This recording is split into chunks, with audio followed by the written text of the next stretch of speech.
students. So today we are going to see about the chromatography techniques. So chromatography is nothing but a simple and purification technique which is used for the recovery and purification of compounds. So you have different kinds of chromatographic techniques. So which depends on the complexity of the molecule which you are going to separate.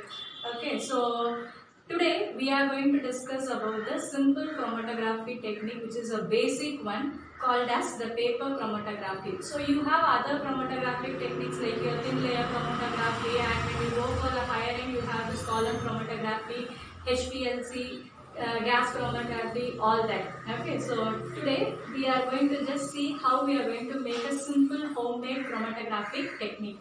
So for this we are going to use the cooking oil and the water as a solvent. So you are going to use 2 glass tumblers, and you are going to have just a supporting material to hold the paper, and these are nothing but a small tissue paper, piece of tissue where you are going to place your sample. You are going to just use a marker as a sample. That ink is going to be separated. So when you place this marker ink inside the solvent, depending on the polarity of the compound, it is going to move, and that is called as the capillary action. So your ink is going to separate into the different colors, and it is going to move up from the bottom. So you are going to take the tissue paper, 2 tissue paper, one for the oil and the other one for the water, and you are just going to mark using your scale and the pencil 1 inch above the bottom, and you are going to mark the top till where your solvent is going to move. And now you are going to place your sample. You can either use the marker or the sample, and this is going to be a water soluble ink. So now you can just imagine what is going to happen. So depending on the polarity, the water will mix up with the marker and the compounds will separate in the water, whereas your oil is a non-polar solvent, therefore it will not move in the oil sample. So now I am just going to place that. So you have to place that inside in such a way that it is not going to dip inside. Your sample is not going to dip inside the solution, whereas your paper alone is going to get immersed into the solution.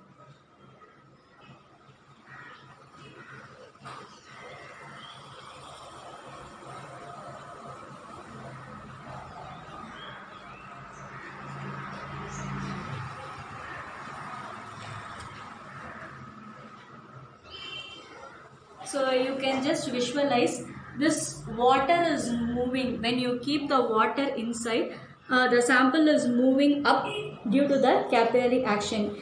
When here, when you see the inside the oil, when you have dipped your sample, it is not moving. So this shows that the like molecules such as the polar molecules will attract towards the polar molecules. So this explains you about the 3 concepts. One is the polarity of the solvents, and then the capillary action, and finally the chromatographic technique.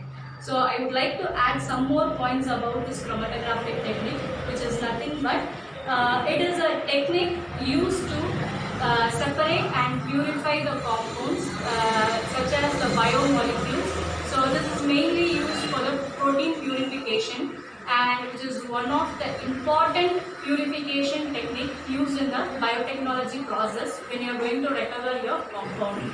So I hope you all have gained the knowledge about this chromatographic technique.